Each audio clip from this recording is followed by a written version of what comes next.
Everybody. I think because we're such a small group, I can start a little less formal.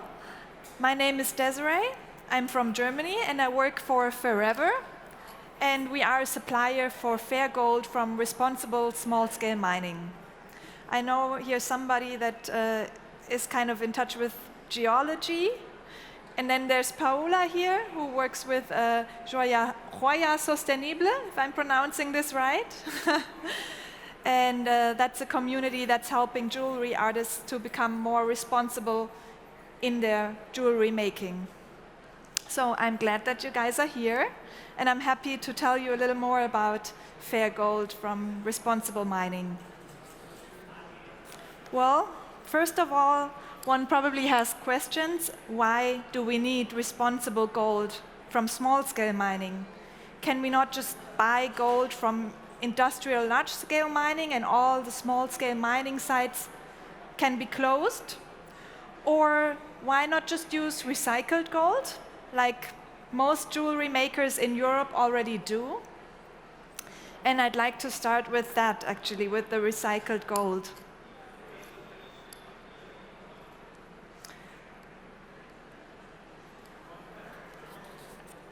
So recycling gold is a tradition that's been made for hundreds or thousands of years because gold never loses its value.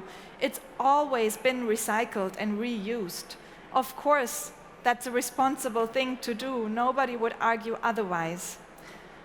But unfortunately, the demand for gold in general is much higher than the gold that's being delivered in order to be recycled. So only a quarter of the gold of the worldwide demand can be covered by the use of recycled gold. The rest of it has to be covered by mining. As you can see, I already put quotation marks around the word recycling. So unfortunately, it was found out by a study that recycled gold is not always really recycled gold.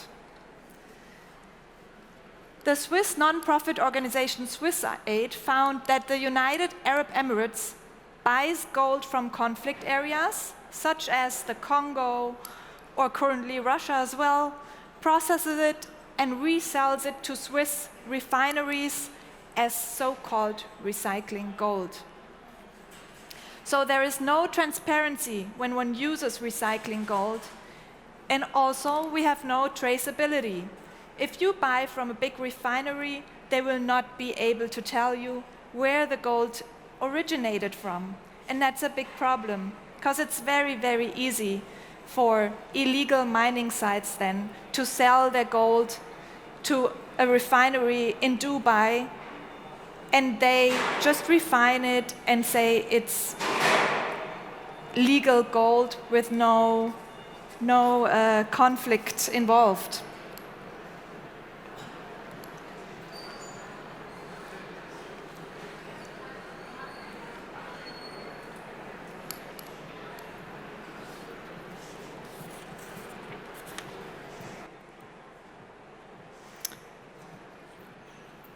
And another thing was the large-scale industrial mining. So one can buy gold from large-scale industrial mines and definitely does no harm with it. But also, you do not help anybody. Actually, only 1 out of 10 miners worldwide works in industrial large-scale mining sites. Most of them are also owned by multinational corporations. So it's not that they care about the people that live in those mining areas. They go there, build up large sites, and leave afterwards, leave the environment totally destructed behind, and the people do not profit from the gold that has been mined from their country. Actually, 90% of all miners worldwide work in artisanal, small-scale mining. And this is a number that's huge. If you count in all the people that are dependent from small-scale mining, it's more than 150 million people in the world. Now it works again. So myself, I was really surprised and astonished by this huge number. Unfortunately, of course, the conditions in small-scale mining are not as great. One can already see in this picture how small-scale mining can look like. There's child labor often involved. They do not have any safe working conditions and, of course, no fair payment for the gold that they mine. I'd like to show you a video so you can get a little idea of how this can look like.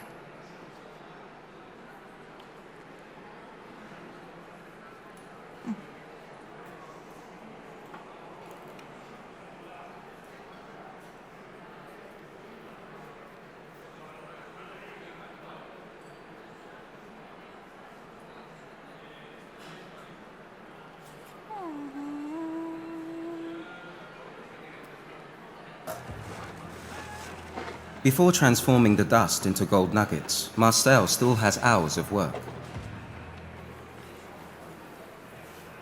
Ça se place comme ça. Vous voyez? Et on envoie l'autre comme ça.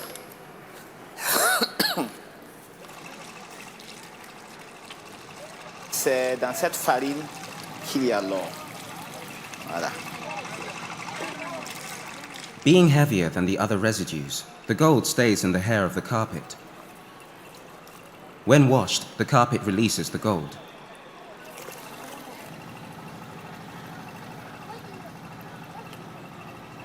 Voilà en fait le début du nouveau trou. Ce qui est en jaune.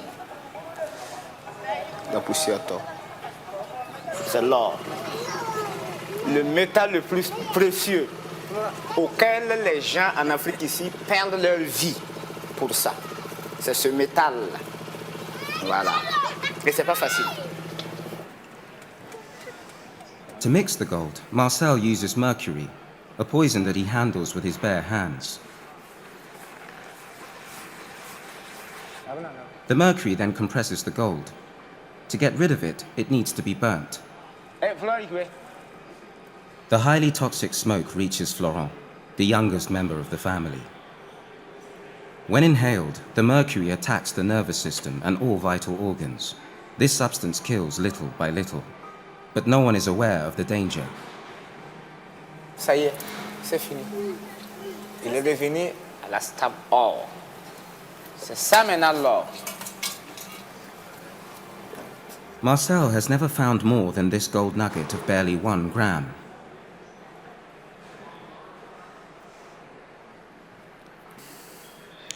So Florian Harcourt, he was also working in development aid in Ethiopia and saw conditions like these every day. He was not working in the gold sector at that time at all, but when he returned to Germany, he was talking to his sister, who is a goldsmith. And he was asking her if she can make sure that the gold she uses is not from any of these sites. So together they tried to find out and talked to the refinery that she purchased her gold from, and actually realized that it was not possible to trace the gold back to its origin, so one could not exclude that gold from illegal mining sites might be used in the gold that is bought in Germany or elsewhere in Europe, like here in Spain.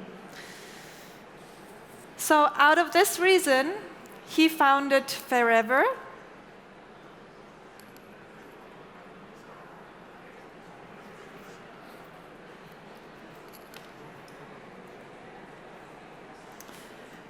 and became in 2015 the first supplier for fair trade gold in Germany. So he really was a pioneer at the time. And he made it really easy for jewelers to purchase gold with 100% traceability.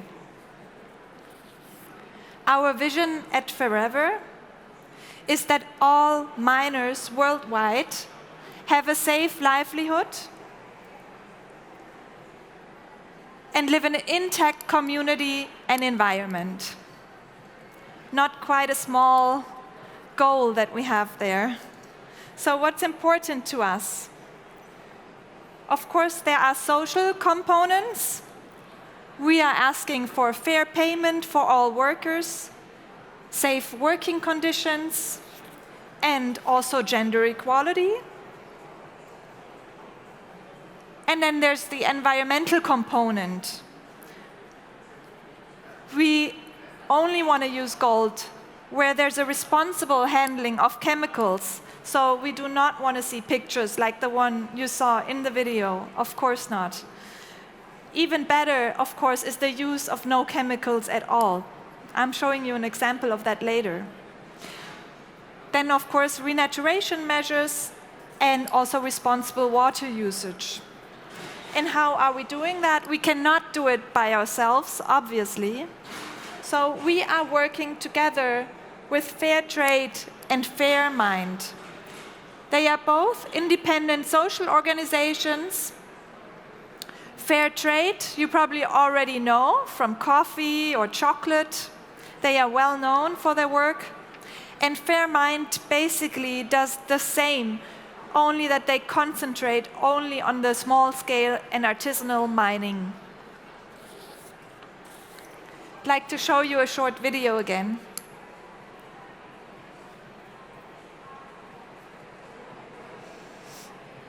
Al lograr nuestra certificación, nosotros hemos logrado ese paso que anhelábamos, que darle valor agregado a nuestro producto, que era vender a un mercado que sí valore el oro como tal nosotros lo queremos, el precio justo, nosotros también cumpliendo las reglas justas.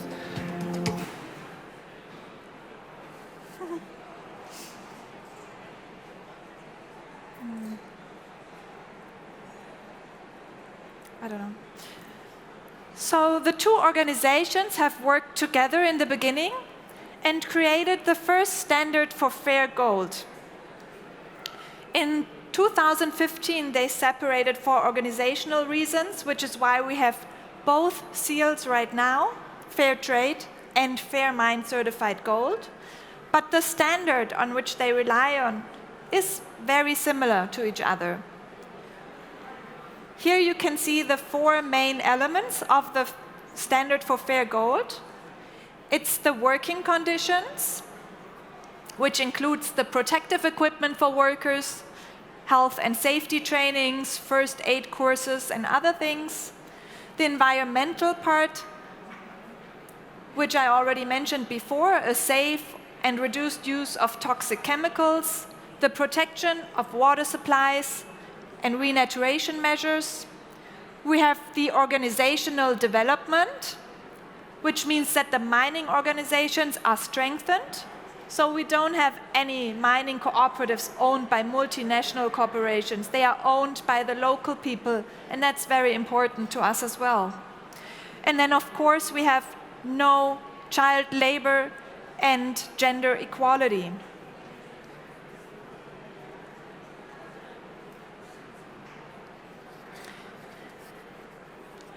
Another part of the standard is the payment of a minimum price for the gold when it is sold. So we need to pay a minimum of 95% of the London Bullion Market Association price, plus a social premium. And here is where they differ a little bit, Fair Trade and Fair Mind.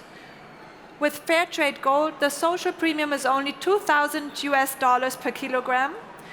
And with Fair Mind Gold, it's even $4,000 per kilogram gold. Or for the ecological gold, which is gold that is mined without the use of toxic chemicals, it's even $6,000 per kilogram. And this premium is used strictly for social purposes in order to sustain their communities. So it's used, for example, to build new streets in the cities, the communities around it, or to build new buildings where they can have lunch rooms, the workers, in a warm space. That's something special already. If you work in a cold mining region in Peru, for example, it's worth a lot to the miners there. And we have health checks. And then it's used also, of course, for environmental measures. For example, renaturation programs or the introduction of closed water loops all things that help the mining sites to comply with the standards.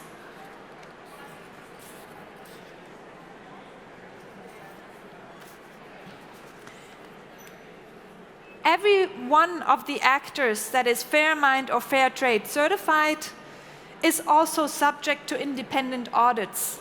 Because of course, anybody can say everything, anything, and everybody does nowadays. So it's very important to have these independent controls by certification organizations. And also, we as a supplier are checked on a regular basis. With these checks, of course, we can make sure that the gold is really 100% traceable and really from a responsible origin.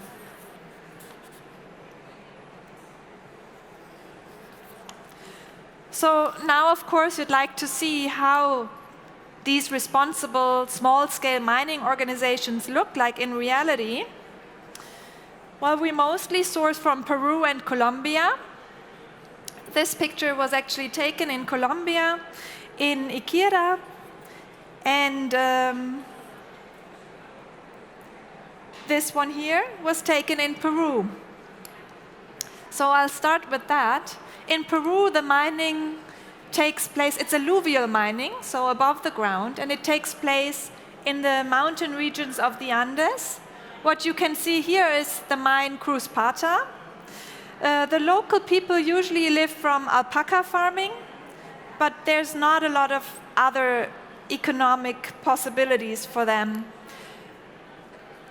It's a very rough region, as you can see. There's not much of nature around because it's very cold. And mining is one of the few opportunities that the local people have to have a good income. Just one funny fact, this mine actually is, how do you say? They are alpaca farmers and they are gold miners. So these alpacas actually live on the mining site. It's a great example of responsible gold mining, actually. Then we have Oropuno, which is located in the same area. And they were the first fair trade certified gold mine to completely abandon the use of chemicals. So you have seen in the video that mercury is often used to get the gold out of the rock because the gold attaches to the mercury like a magnet. But there are other options, and Oropuno uses the gravimetrical method. So what you can see here is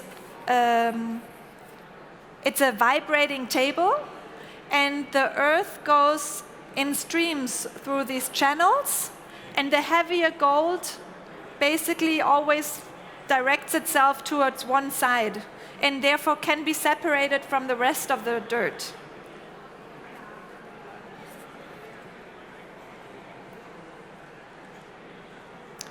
Little video. Small changes like this continue to make a big difference. Oropuno is a smaller artisanal mine that has embraced environmentally responsible mining practices. These mining sites are completely free of mercury, recycle water using reservoirs, and use only gravimetric tables and low-energy machines, which are highly effective at optimizing gold extraction. They are cleaning the sites, and they are refilling it with clean earth, and they are replanting green surfaces.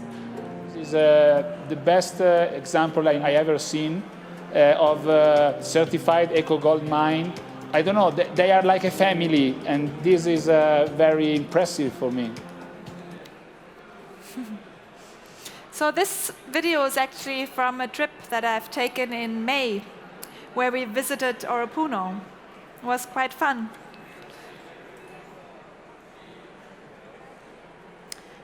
And then I'd like to show you one example of a gold mine in Colombia. In Colombia, we have underground mining, like most of you probably imagine gold mining to be. You go into a tunnel in order to get the rock out of which the gold is taken from. And Ikira is also a special example for responsible gold mining, as the workers alternate as needed between working on a coffee farm and working in the mining shafts. So you can see on this picture here, the workers in the shaft, and on the other side is one of these guys, coffee farming. So of course, when they live off the nature surrounding the mining sites, this is why they care much about the nature as well. It's a perfect symbiosis. And let's hear some of them talk for themselves.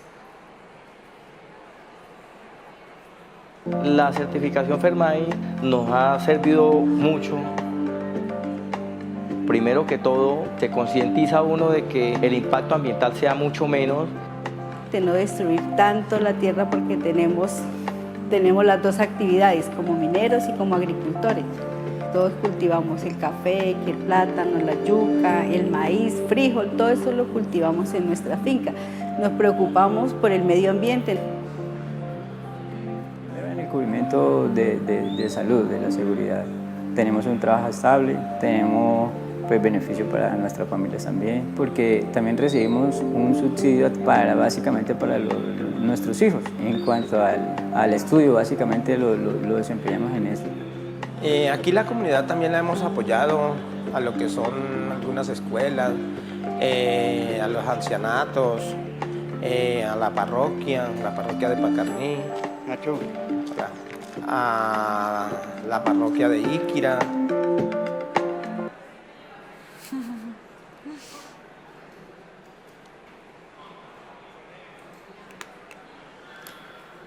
So the requirements for the small-scale mining sites that want to work responsibly, they are very high, but it is possible. We can see that.